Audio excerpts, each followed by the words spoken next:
একদা শিয়াল আর ভাল্লুক ছিল জঙ্গলের রাজ্যের দুই প্রধান বন্ধু। দুইজনের খুব চালাক এবং দ্রুত। একদিন তারা ঠিক করলো একসঙ্গে মিলে খাবার সংগ্রহ করবে। শিয়াল বলল, ভাল্লুক ভাই চলো আমরা মধু খেতে যাই। ভাল্লুক মধু খুব পছন্দ করত, তাই সে রাজি হয়ে গেল।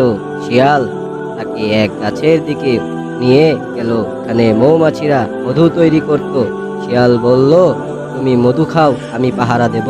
ভাল্লুক গাছ বেয়ে উপরে উঠলো এবং মধু খেতে শুরু করলো।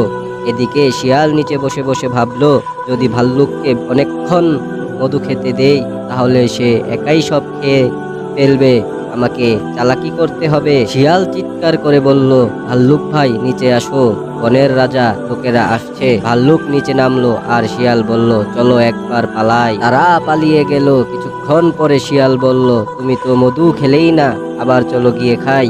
ভাল্লুক